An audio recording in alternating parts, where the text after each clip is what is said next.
we just want to draw your attention to our little friend over here, Stanley Minico.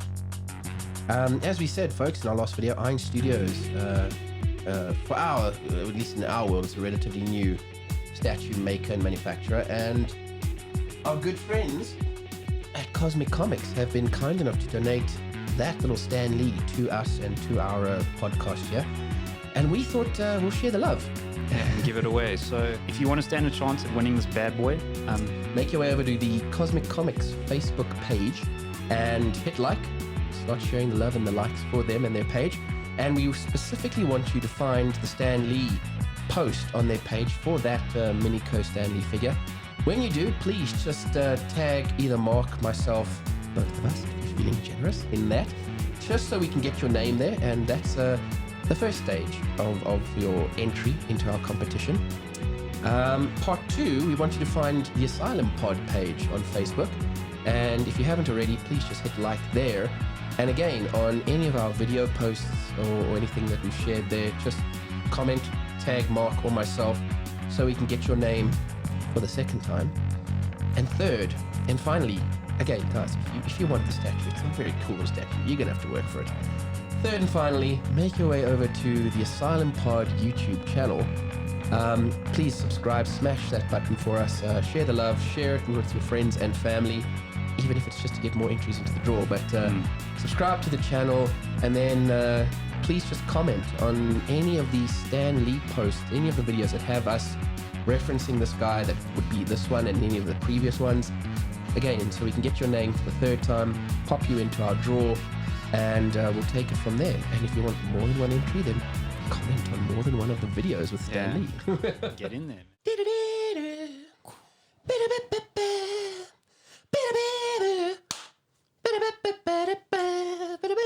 See what you did there. Right? I've got the clap down. For those of you that are watching, it's not the clap you're thinking of.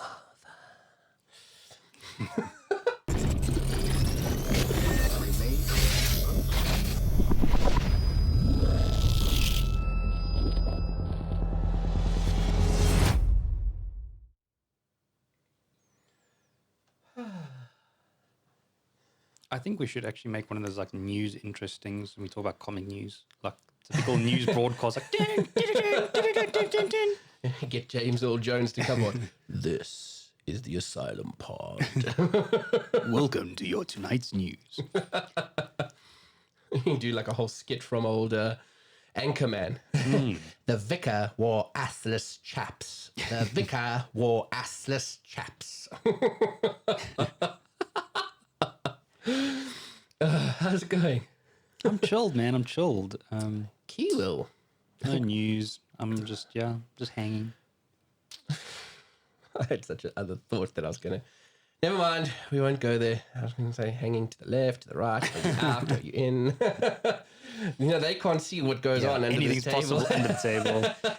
I know this is so random, but I don't know if I ever told you this, but there's actually... I don't know who it was, but they were on radio and they were talking about these like news anchors that are like got to like do these multiple shifts, and how they're like formal here. It came to the lockdown joke, and they're like in pajama pants under, because they're like, no man, it's just too much effort. I need to be comfortable.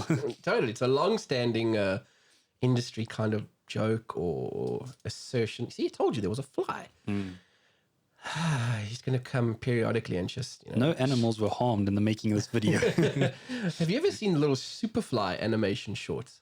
I have, but just did so long ago. Right? And even It was a Joe cartoon, I think it was called. We'll probably put some snippets on the screen now. But if we can find it, sure. I'm sure I can find Superfly still. Hey man, I'm Superfly. I loved Superfly. It was so cool. I know I had a lot more stuff to talk about. The one I wanted to kick off with that certainly made my eyes go like, what? Okay. The Harley Quinn animated show. We've spoken about it before. We have, and I still haven't watched it, but again, I'm going to. But you know what? When you watch it, I'm probably going to watch Joker. Deal on camera.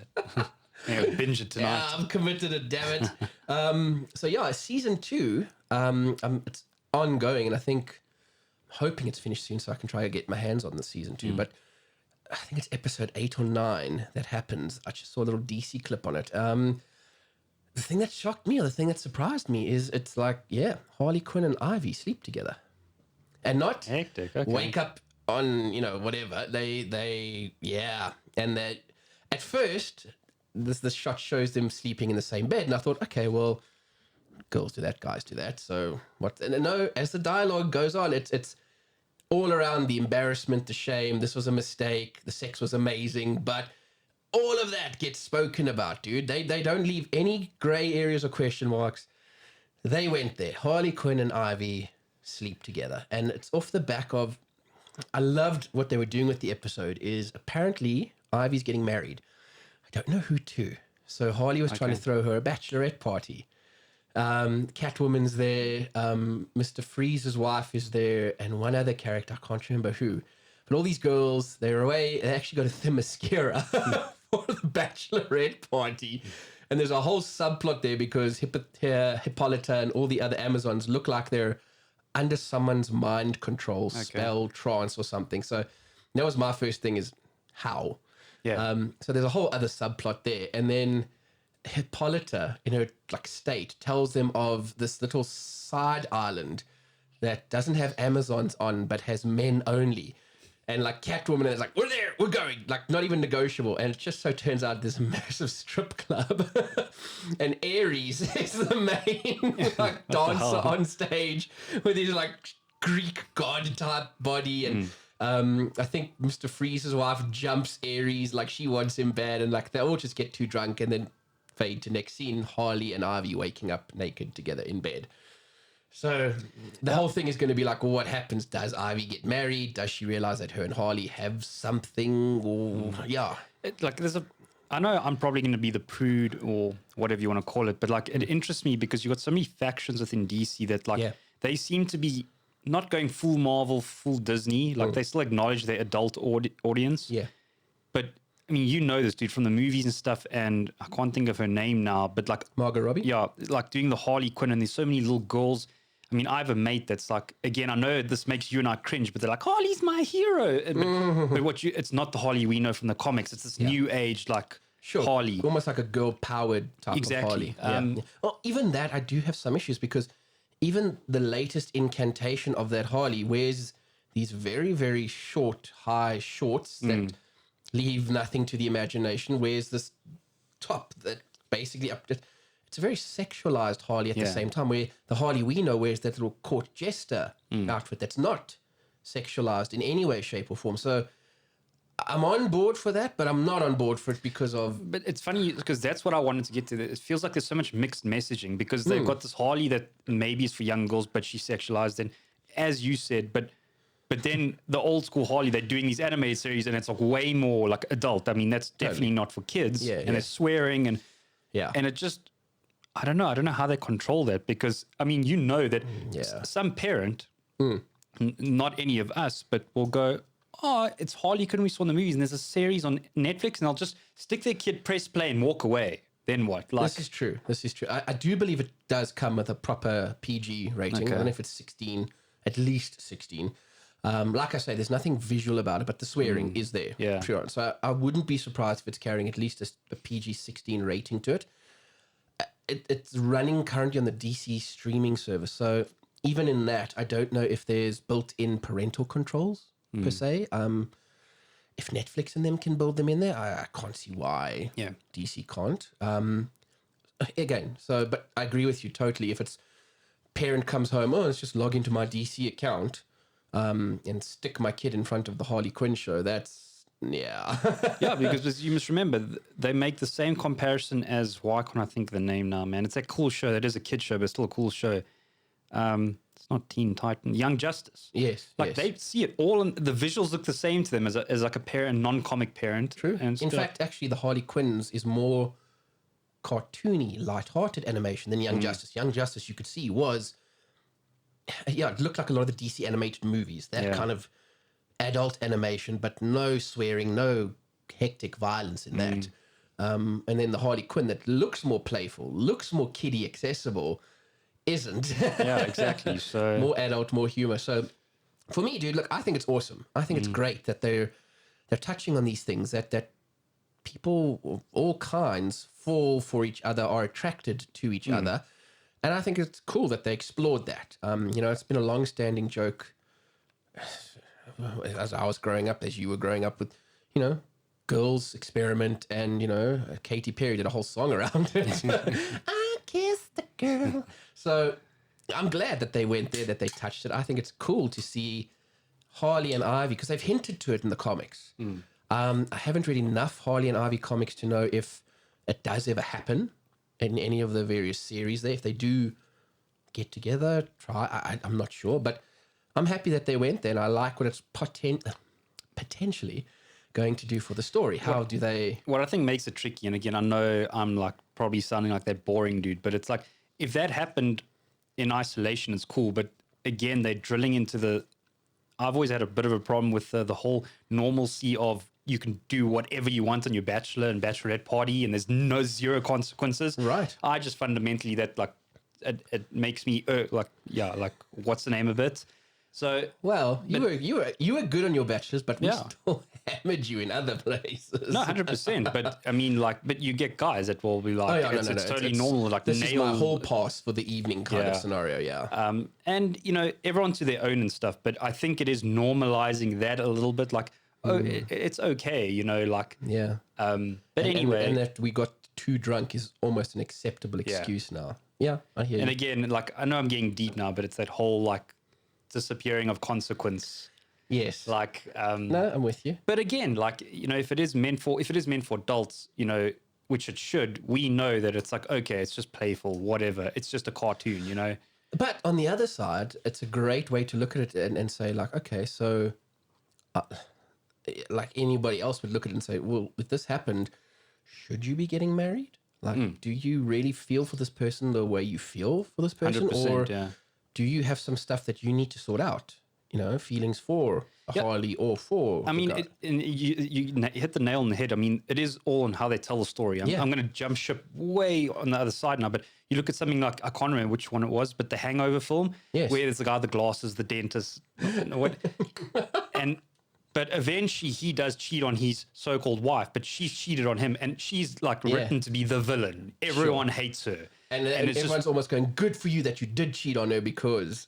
But if you want to get... I know it's a comedy, dude, and I know I'm overthinking it, but if you want to get real, it's like, was that the solution? The solution is split and then go your own way. 100%. Take the high road. Do the right thing. End the one, start on the other. I'm with you 100%. Yeah. So, like, look, I know I'm dissecting a poor freaking playful, like, DC cartoon, But I do wonder... Food for thought, though. Yeah, there are some people that struggle with the differences, and and it just gets bad into their brain. They're like, well, this is fine, so cool. I know. And look, again, going back to my original point, I'm glad that they did it, because it at least has or sparks informed conversations like this on the topic. So yeah, I thought it was great. Another one that piqued me, that I watched, that I was in love with, was they did a recent documentary on Todd Mac, one of my I think it heroes. Was you or me that I shared it on the Asylum pod group. I don't know which one of us shared it. I want to say me, because I was waiting for it. I knew it was coming. Okay. And in fact, before it was available on YouTube and SYFY, I literally used my VPN to connect, like I was connecting through America, in order to watch it on SYFY. And man, I haven't said it before, I'm a huge Todd McFarlane fan.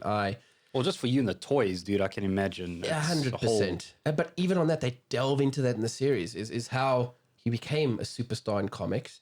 And for him, it was just never enough. He always said, it's not sustainable. I can't put all my eggs into this basket. I want other avenues, other revenue streams. And he always said he wanted games, movies or series, either one, comics and toys.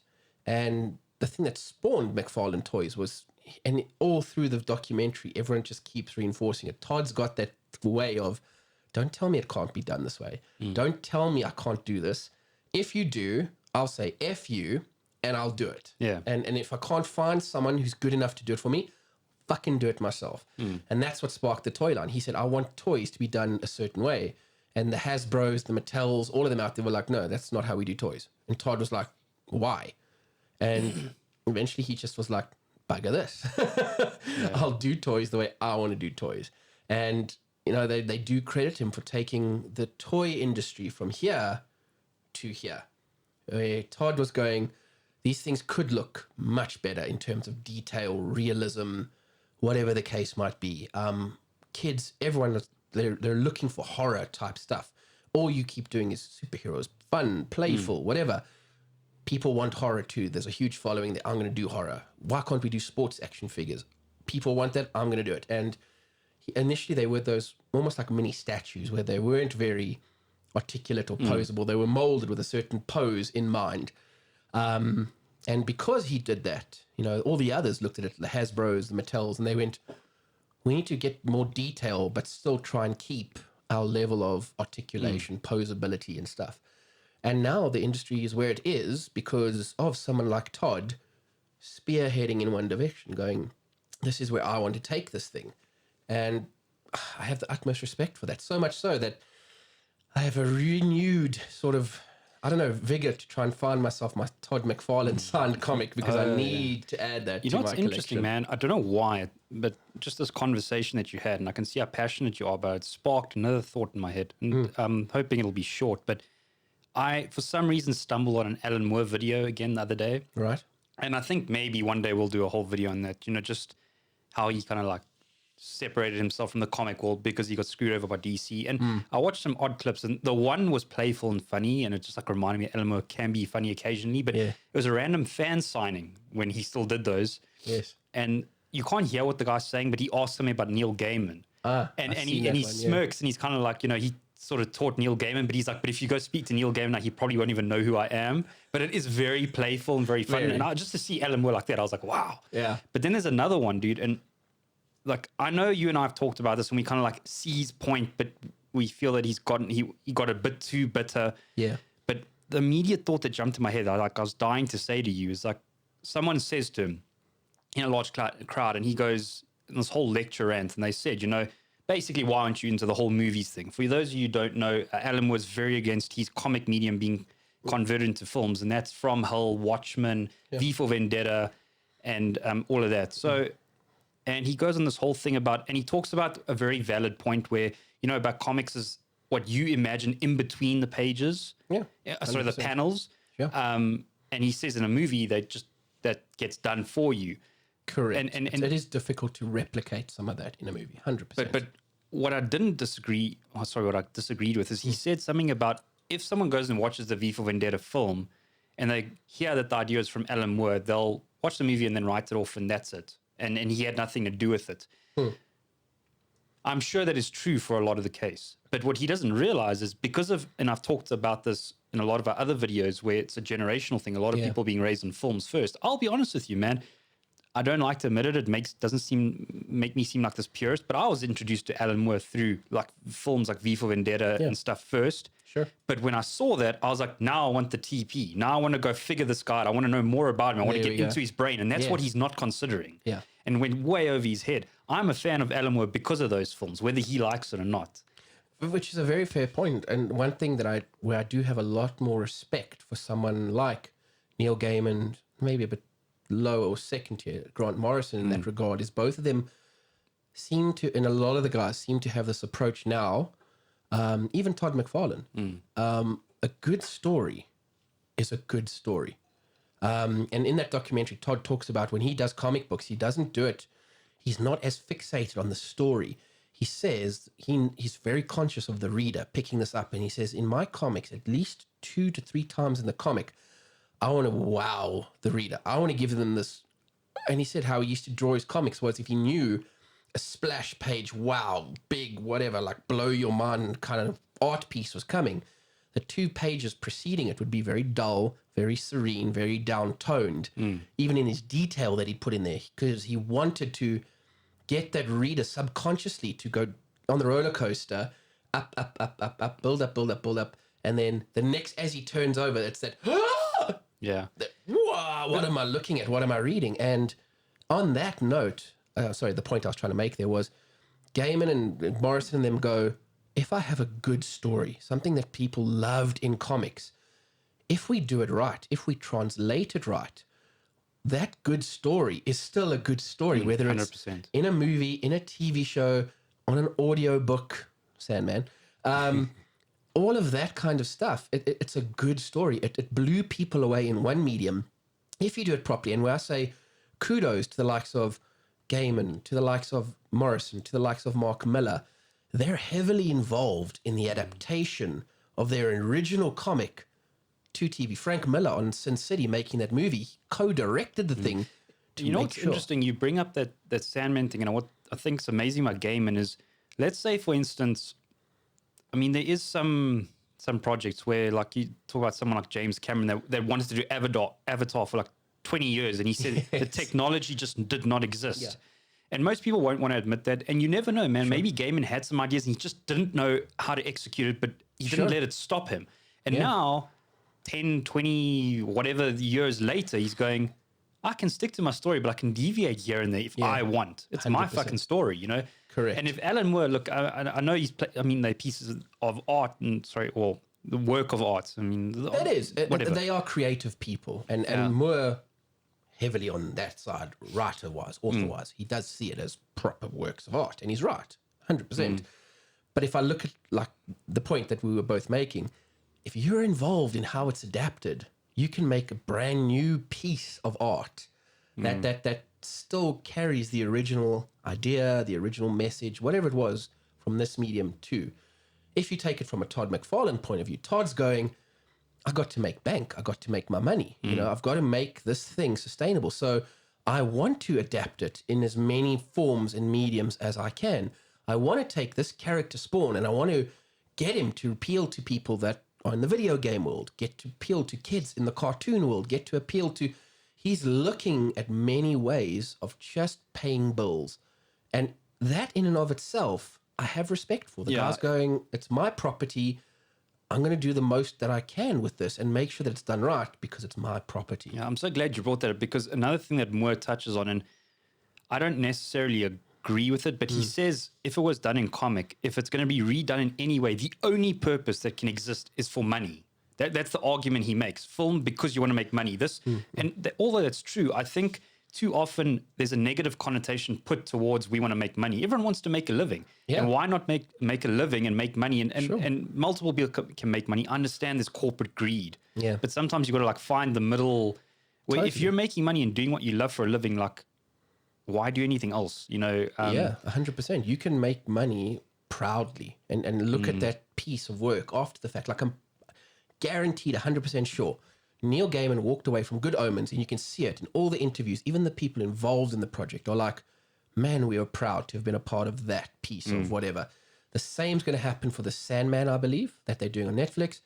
And I know it's the same for the audio book. And I have to take my hat off to him, tip the cap to Gaiman and say, kudos to you. And you know what? You're justified in whatever money you're making off this, make your money because... man, it's awesome. And for me as a fan of that, I'm just happy that it's coming to multiple mediums. Yeah, and exactly. And I mean, it's a whole new generation that gets brought into it, and it's nostalgia for all the fans. It's just a win-win. Agreed. So, if you liked what Mark and I were talking about here, or just like our content in general, please like, subscribe, and hit the bell notification for more videos. And do us a favor and find us on the social media platforms like Facebook and Instagram. See you in the next video.